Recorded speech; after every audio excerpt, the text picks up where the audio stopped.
Hey guys, welcome to episode 15 of It's Personal and Entrepreneurs podcast. We have a super special guest. Special because this is our first fellow EXP agent, Rachel, and she's local.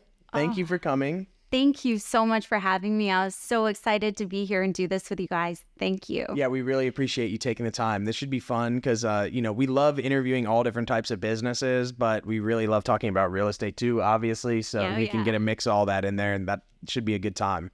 One of the things we really like to start by doing is just kind of asking, because it is called It's Personal, an Entrepreneurs podcast, how did you get to real estate and where you are now? Where are you from? What other things did you do? And what was your kind of path to what you're doing in real estate right now? That's a great question. So it definitely was a journey. So when I graduated college, it was 2009. I could not pay someone to give me a job. And I really wanted to go into real estate, but then everyone told me I was crazy. These are like the markets crash. Yeah. And knowing what I know now, that would have been a beautiful time to start. Get into it, yeah. Yes. And I'd always wanted to get into the business, but I guess, listened to the noise. Yeah. So I worked at a law office for a while, which was, I learned a lot, right? But I was not happy. I did all the work, with the attorneys, like all the digging up dirt on the plaintiffs, like paralegal type, which I'm so good at. Yeah, which probably translates pretty good to real estate. 100%. I'm like a detective. If you got dirt, I will find it.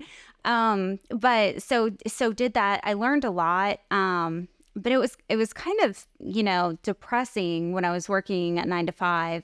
That someone would say a value, an hour of your life is only worth this amount. Long story short, I, had my baby, and then that's really when the concept of time registered, because when you have a child, you're like, this is everything. It totally changed my perspective on, how valuable time is. It's moving a lot faster now. Mm-hmm. And it has to be dedicated much more intentionally. Yeah. Exactly. It's so precious and it moves so fast. So anyways, when my little girl, she started going to preschool, I knew it was time to start doing something for me. Because I loved staying at home, but it is the worst paying job and the most time consuming. Yeah, I believe that. It's kind of a lot like real estate, except for you don't get paid. You don't get days off. You don't get vacation days. Yeah. People fall all the time, or babies cry. Yeah. Exactly. And so I'm like, okay, well, what do I want to do with my life? Because I knew I couldn't go back to the law office. There's no way. Yeah. I knew if a grown man had a temper tantrum, after dealing with, a toddler, I would probably get fired, the first couple days, because I'd given that mom look and tell him to go take a time out. Yeah, okay, go to your office. It wouldn't translate. Yeah. Exactly. I knew that was not going to work. So anyways, I started doing my research. The median income, I think, for a woman in our area was like $30,000, even with a college degree. And so I was like, well, do I want to go to law school, or what can I do to make 6+ figures? And I thought sales. I was still too scared to go into real estate, so I sold insurance. Okay. Which, if you can sell insurance, you can sell anything. I'm just gonna say that's a hard place to start, but a good place to start too. Right. Nobody wants to talk about it. It's not sexy. It just was, But I was starting it. But then, boom, Category 5, Hurricane Michael hit us, and my house got blown away. Like, we couldn't live there. My little girl's school got blown away. It was decimated, our town. And I was like, you know what? Real estate's not that scary anymore. Yeah. Because when you've pretty much lost everything. So that happened, in October. And then I told my husband, I'm like, look, I'm getting into real estate. I'm doing it. Plus, I've been through Ivan in Pensacola, so I knew that the real estate market was a shift after something like that. So I was like, all right, let's do it. I was in survival mode at that point. So I had enough savings to finish paying for her school tuition for the remaining of the year. And then I studied for my license. I was licensed by January 3rd. So I studied over Christmas, like living in, like I was not living at home. We were moving from condo to condo to condo. And I studied for my exam, passed the first time, then got into real estate. So that is how it's kind of I a did crazy it. situation. It is, but I think that those things in your life that happen to you that push you. Absolutely. Yeah. Yes. It's the hardest things are like, if you can learn to see the hardest things that happen to you as an opportunity, like it really changes your perspective on a lot of things, because you're like, something really good is coming, even though I can't see what it is. And I can't see me having the courage or, to make that dive had something like that not had happened. Yeah. It took something that pushed you into like, okay, I'm at zero. Yeah. And you know what else I learned too after the storm? And the first people with roofs on their house had cash. Yeah. So, here's me, They want the insurance having to pay for the roof. That was semi-philosophical. Yeah. Mm-hmm. And so when you're making $20 an hour, you don't have 30,000 plus just in the bank, accounts, right? yeah. So I was like, screw this. I'm not doing this 9 to 5 grind anymore. I'm not doing it. I'm going to real estate. I don't ever want to be in a position ever again where I'm at the mercy of having my home, with the whim of an insurance company. Exactly. Because we all know how that went for 18 months, 24 months after the hurricane. Well, we're still going. I was back home in 10 months, but it was That's because I was adamant. A rabid dog. Oh, yeah. They were like, by the end of it, they were like, here, Rachel, here's your check. Yeah. Go away. Yeah. But I mean, I was an angry mama bear trying to get back home. Mm-hmm. I was not screwing around. Like I was going to get back in there. Where was your house at? Just the country club. Okay. Yeah. That got hit pretty hard. Yeah. Yeah. Trees out there. Yeah. The golf course is not remotely what it was. Same, for sure. Still a fun course to play. A bad day of golf is a good day, but I can listen. My husband, like, he's always out there. It's hot to play out there though right now with the trees. Well, it's July, but it is coming back. The canopy's coming back, and the clubhouse got a renovation. Yeah, we did. So that is really nice. Yeah. Mm-hmm. So it's really good. Of course, you can't replace those oak trees, pecan trees, all that. But it'll take time. Oh, for sure. It'll take time. But yeah, he's always out there. Let me tell you, when people ask me what my husband does, like especially if I'm that's exactly what I say, because I'm like, it doesn't matter what my husband does. Yeah, it's my career. Yeah. But yeah, that's what happened. So then, when you got into real estate, you got your license. What did you go do first? Did you join a team? Were you like an individual agent? Yeah. So after that, I started, interviewing different agents. The agents, because I worked insurance, so I knew some people. Yeah, I knew some people, right? And then I thought in my head, the ones that were selling were sitting in the condo sales offices. Yeah, which is semi-true. No, I mean, to an extent. I mean, people don't really walk in and buy condos anymore off the street. True. Like they did in 2006. No, that's definitely true. Yeah. People don't walk into real estate offices really anymore like they did back then at all. Yeah. Agent on duty in the front isn't really necessarily a thing. Yeah. No, or even those call, things. Yeah. You got. So I started on a team. They gave me a personality test. Apparently they said, well, you cannot work with buyers, because I was very high D, high I, and all those. So then they said, you're going to be a listing agent, and if you want to sell, you have to call. Interesting. I've never really thought about that. I've taken tons of disc assessments, but I've never heard it related to real estate like that.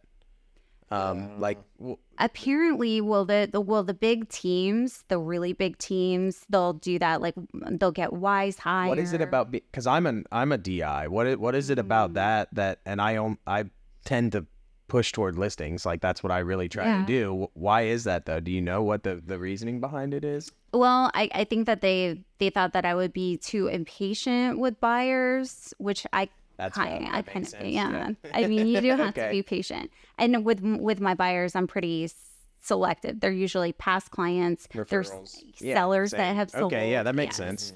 That's kind of interesting. So I was calling like my life depended on it, like my little girl's school depended on it, which it did. Yeah. So I was calling. Someone hung up on me. It was like they were hanging up on my little girl. Yeah. Which is not okay. I'm calling back. Hey, I don't know what happened. Yeah. Anyways, Karen, sounds like we got disconnected, like I was saying, you know, and so the listings that I was able to get, the skills that I learned on the team were great. The split was horrible. So at the rate I was going, I barely was even breaking even though I closed 13 deals in my first 8 months in real estate, which is crazy, especially after we have an apocalyptic event like Michael, where most of the houses don't have roofs. Yeah, it's kind of like a COVID market. For anyone who hasn't experienced a post-hurricane market, it's like a COVID market. Yeah, any post like traumatic event, the market is very weird. It's a frenzy, and it's supply demand, and there's just not much supply, and there's so much demand. So yeah.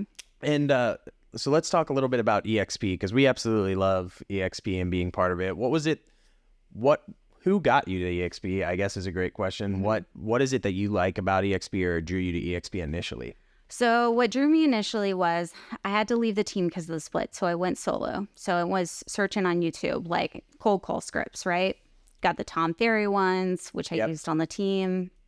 That's not my style. Sure. Like, I'm not a very pushy person, like, go for the close. Well, if you could do this, like, I just never like doing business like that. I'm a conversationalist on the phones more.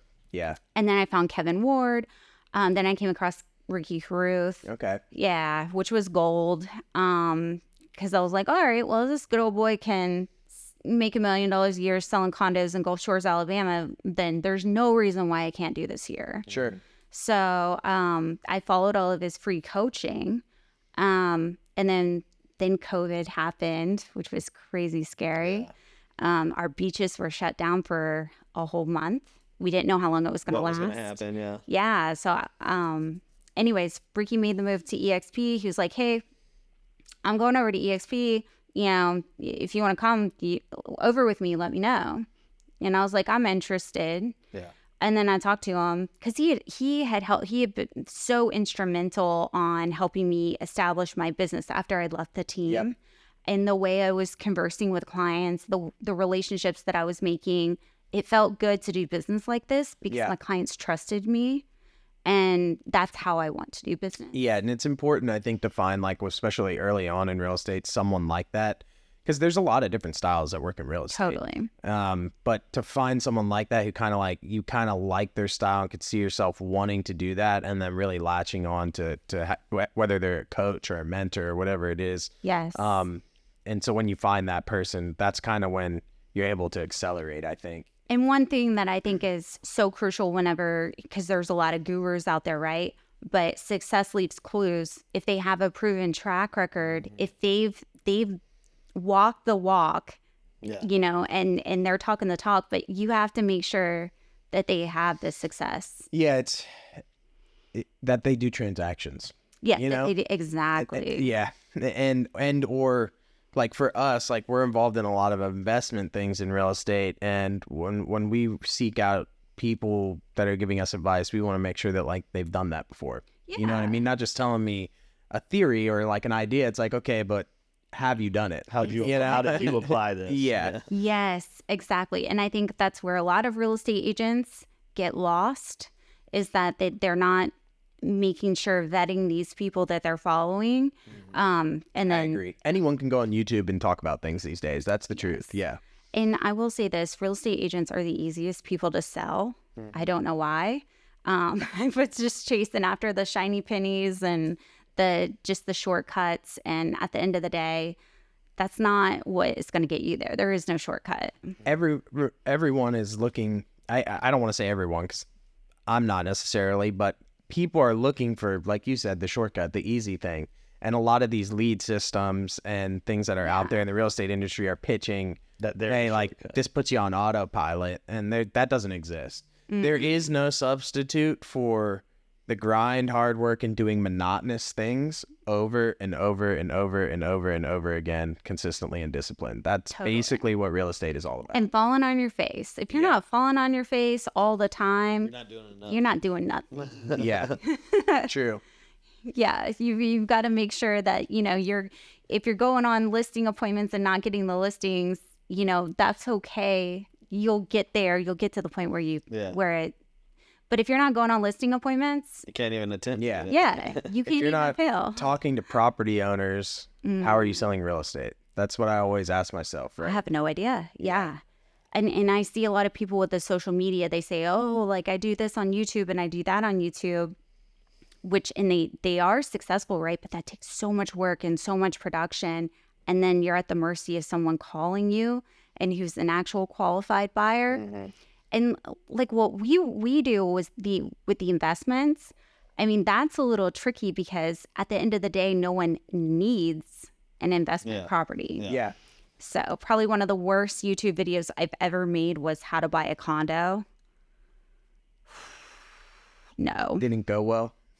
I mean, I got calls, but at the end of the day, I realized, okay, these people don't understand that it takes 30% down. And if you're financing, you're doing well if you break even the first 5 years. That's the truth, is like it's become hard these days to have that conversation about how a condo is really a lifestyle property unless you're in it for the long haul and you never want to use it. That's the truth. Yes. You know? Or you are just filthy rich and you need a tax write-off. Right. So that's what I was just going to say, actually. It's funny you said that. You said it's hard to sell because of need, which is very true. But if you can establish yourself at that niche person in an area that kind of deals with those things, the people who do need it are people who need a tax write-off. That's the truth. And they're looking for stuff every year. I was not getting those leads. I was not getting those qualified investors from that YouTube video. Sure. Like I said, it was kind of like, I could tell I explored the situation. They're 9 to 5, fixed income. They don't have 30% down. They're wanting to have a property that makes them income. And I'm like, well, if you want that, we don't need to go the condo route. Yeah. This is not the best decision for you. It's the people who are on vacation in the condos that are calling at that point. Yeah. We had Boomtown leads for a while, and like that's what and that's what it was. It was like, oh no, man, I was just sitting on the beach and saw this thing. Sorry, I clicked it. Yeah, we're standing behind boardwalk, and it was very nice. And I'd love to buy one, but I'm in no way qualified to actually do it. Or they want to go look at 50 condos like it's HGTV on their vacation. Yeah. And then they're like, at the end, they're like, oh man, we were just looking. Yeah, exactly. This place is too expensive for us. Yeah. Exactly. Or they don't want to trust you to use the lender that can write the condo tell. Yeah. So. The vacation market is definitely like, on face value to people who aren't in real estate, it looks super fun, but it's actually, I would say for me, one of the most difficult segments that I've had like selling successfully. I've done lots of showings and leads and things in that arena, and I've only, closed some of them. I do much better with the investment things and single family homes. Vacation stuff is a tough market. It really is. It is. And the best ones to call are the actual property owners that have already purchase that, and they either want to upgrade or they want to get out, and you're just there to help them do what they want to do. That makes sense. What's the next step for you? Right. People who like need that next step, either because they really want to get out of it or need to, or it just makes sense to move into something else and do like a 1031 or something like that. Right. They want to upgrade to something. Take the equity. Yes. That makes sense. Yeah. That makes total sense. So let's talk a little bit about just like entrepreneurship in general, because you kind of run, as all of us at EXP do, we kind of run our own little businesses, right? What were like some of the things you weren't anticipating when you made that switch to EXP and kind of like running your own business that like, were just like total blindsides to you? Oh, wow. So I would say that it was the perfect fit for me because I am an entrepreneur at heart. I want to have the branding like what you have here. I want to run it my own way. Yeah. Because at the end of the day, my clients are going to be doing business with me. True. So I love the fact that I can make my own spin on and the freedom that it gives me. Actually, I was saying the other day that my MLS polices me harder than my broker. It's my broker, like she's there when I need her. You know, if I got a problem, the world is amazing. Oh, well. Yeah, the world's great. I was in the world this morning. Once or twice a year. And it's only if something hit the fan. Yeah. And I'm like, Miss Ann, What's up? I need you. Yeah. And then we'll go over the contract or whatever I need. But it's when you need them, like they're so available. I guess that's what I was kind of surprised about, even in the world, like for little things, because, you know, and this isn't throwing shade at anyone, but when we were part of brick and mortar brokerages, like you had to schedule with this person on like a calendar or something. It was like a real person's schedule. And they were also maybe even selling real estate. It was like, it would be like weeks before I could like have a meeting or get a question answered for something simple, right? Right. Like EXP, I just go into the world in 5 minutes. It's done at my desk. I can do it first thing in the morning. I can do it in the afternoon. I can do it when it works for me. And their job is to sit there dedicated and be available to me when I need them. And I love that. I love that too. And I love the collaboration, right? So if I've got another EXP agent, then I'm like, I know that they're an expert in this or that. Like we will pick up the phone, call each other, be like, hey, what do you think I should do? If it's not something that's a contract issue, right? If it's like an interpersonal kind of a situation. Yeah. Like, hey, this is happening. What do you, has this happened to you before? What do you think? Yeah. So it's very collaborative. Which I love. And you can call agents I agree in any market, right? So well, I think that's maybe because of even like part of their equity distribution and some of the programs that they've made to incentivize competing agents to find a way to partner with if the company grows, we all do better. Yeah. Because the people who are really invested in EXP and in the company, a lot of us take part of the equity program. And so it makes sense for the company to grow and to grow the company with it. And if you do that, if you bring people into the organization, sell real estate, they'll pay you for it, which I think is pretty cool. Exactly. And even if they're not getting a cut of whatever, like 9 times out of 10, like I help agents all the time. Yeah. Like with just same. random questions, they'll call me. Like I've got agents in Jacksonville and all over, like, hey, Rachel, you know, I've got this repair issue. I'm like, don't put it in the addendums. The lender cannot see it. Yeah. Keep this big. Do this or that. Yeah. Yeah. And what I feel like they've done is they've said, okay, really high producing agents are entrepreneurial in nature. Yes. And what they need is X, X, and X. What they don't need is X, X, and X. Yeah. And what giving that is worth is this. And they just capped it out. And I think that just makes sense for if you're going to stress over making your own branding, doing your own marketing, it's not for you. You know, doing all those things, then it might not be for you. But if you're doing those things already anyway, then you need to just sit down and do math. That's what I always tell people, because the math just doesn't make sense to give. It doesn't math this much when you can give up this when you're going to do the same work anyway. Yeah. And that's really like, you know, I joined EXP by happenstance because we joined a team that was with EXP. Mm-hmm. So we wanted to learn from the team and the guys, you know, Nathan Abbott and TJ Martin, Abbott Martin Group. They're still good friends of ours, and they taught us a lot. But they were with EXP and they got us into EXP. And what I realized is that I went to an event because I was like, okay, now we're with EXP. I want to go figure out what this is all about. And I was talking to everyone and I was like, they're right. Like all these people who had tons of Keller Williams practices and all these things that came there, it's like they didn't change what they were doing. They were doing the same thing and just keeping more of their own money. And EXP created a model where that was allowable. And I thought that was just super cool. I totally agree. And I'm in the same situation. I did not come over to EXP for EXP. I had no idea what I was getting into.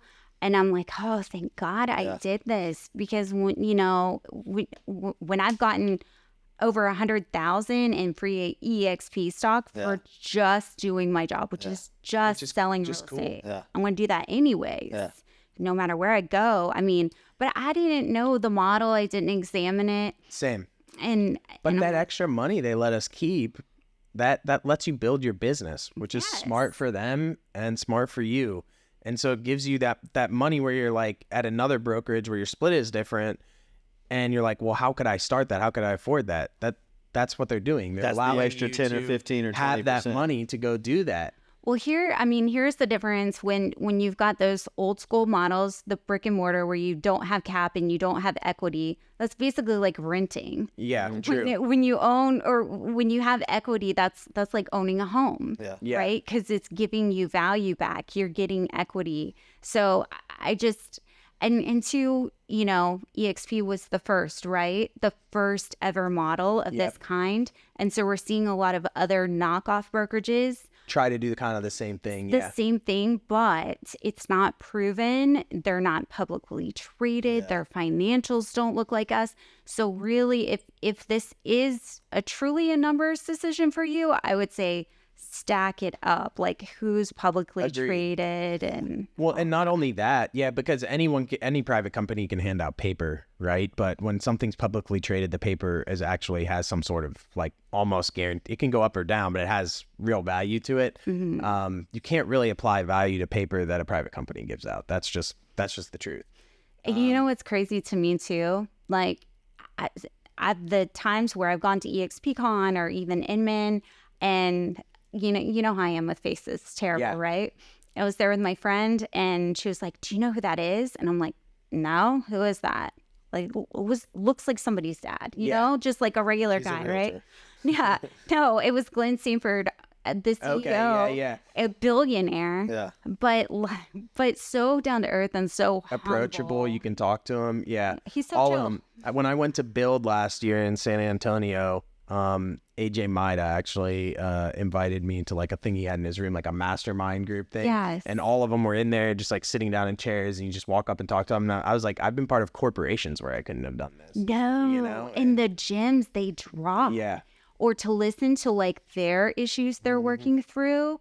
Like it's totally game changing. Yeah. And then you are with these people that are so successful, like more successful than anybody like in our market, right? Yeah, 100%. You're swimming with sharks, but they see hustle and then they help you. Yeah. You can call them and lean on them. Yes. The access to information and how freely people share it in EXP was also foreign to me. Yes. The same. Yeah, very foreign to me, but it's awesome because like even now, like we still have a great relationship with TJ and Nathan, and if we need something, we can call them, and they even hooked us up with, some of the resources that their team uses, because we're a small team and we wouldn't have access to those things. But because we were on their team and we had that relationship and we're still with DXP, they gave us some of those things, which has really helped our business. He wants you to grow. Yeah, because if you grow, he grows. It was not like that at Keller Williams when I left that team. Well, no, and that's the truth. Is that's what EXP has figured out, is it's really about agents growing agents, not brokers growing agents. Right. And so that's what's happening is agents are growing agents. And well, competing with your broker, that's old. Yeah. That's outdated at this point, at least in my opinion. I shouldn't have to compete with the guy who I'm giving 10, 20, 30, 40, 50, 60, 70% of my deal. Yeah. That person shouldn't be producing. He's calling the same people. Yeah, but either way, whoever wins it, he wins it. He wins it. Yeah. I mean, no matter what or they win it, that person wins it. And it's just it's difficult. Yeah. It just leaves a sour taste in my mouth personally. Well, and that's because we're all entrepreneurs, and at the end of the day, we don't want to be capped. We don't want to be told you can only do this much. Yeah. And it's when you're willing to be 1099, you have to be a little bit crazy. Yeah. In your own sort of way.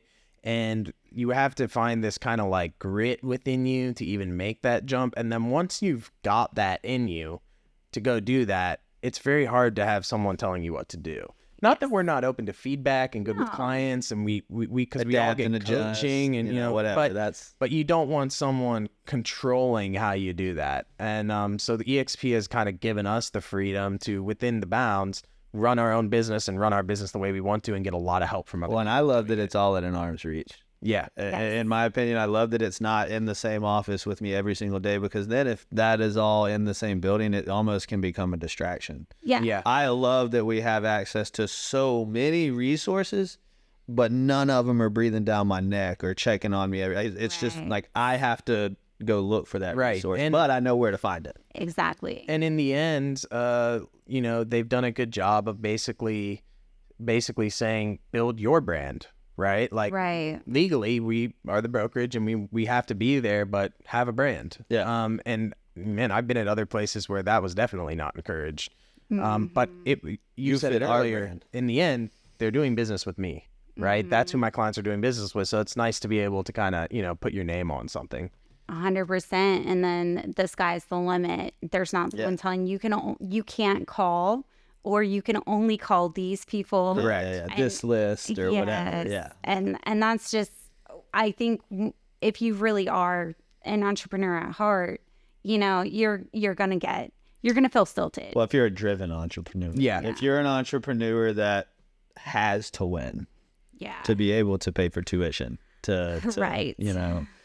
Yeah, there's a difference. That's what I believe. And I believe there's a difference in that kind of realtor too. And I think obviously this chaos going on with NAR will shake that out a little bit. But the part-time business of real estate is I don't know how you. It's a very expensive hobby. Yeah. I agree. All the money that we spend on everything. Well, not only that, but it's a great argument too. Like, you know, when I was kind of dabbling before I really fully committed myself to doing real estate, it was hard to be successful. And when I really committed to doing it, as scary as it was, because I was letting go of other things, that's when it became a lot easier to be successful, as long as you were doing the things you were supposed to do. But you can't be trying to do something else and give 100% to real estate. That business just won't give you the feedback you want if you can't give 100 to it. Yeah.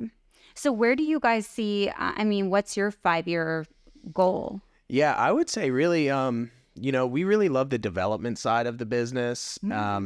New builds, you know, we're building 4 spec homes right now. We have one house that we're renovating. We've sold 2 already this year. And we really want to scale that. Andrew's dad is a general contractor. He works in our office here. Oh, I know who to call the next hurricane we have. Yeah. Right? Yeah.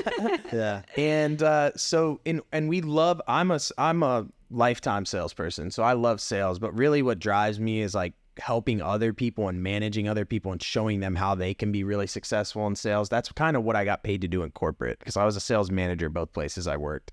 And so my goal would really to be bring people in so I can show other people how to go do that, so we can focus more of our time on building that development business. And that business, I believe, will feed opportunity for those people too, because it'll give them, you know, new inventory to sell, exclusive inventory, before rehab houses to sit at. We're even open to working, like we've talked to our capital investor, and he's open to, with those people on our team, if they kind of prove themselves, funding some things that they want to do too, just like he does for us. So it's a really unique opportunity, I think, if like someone's interested in getting into those types of things and also wants to get better at selling and be fully committed. Like that's kind of what we're looking to do, is build a core team. And I'm not going to say I never want to aspire, because I don't want to limit myself, but I don't see like 30 agents, right? I'm talking about like a core of like, you know, 5 or 6 like sharks that can come along and build those things with us. And those people I think are very hard to find. They're out there, but that, you know, and what a good opportunity for someone who is wanting to get into the business and learn from people who are actually doing. Yep. Yeah. You know. Yep. So that's kind of that's kind of like our aspiration. I mean, what about you? I'd be curious to hear, like, you know, what kind of things are on the horizon for you? So I would say definitely not a team is not the direction that I feel I'm going in. I guess my passion for sure is inspiring other female entrepreneurs, because it's definitely a different game sometimes. I agree. So I want to inspire other women, but even any entrepreneur, like if you want it, go get it. Yeah. Like you've got to go do it.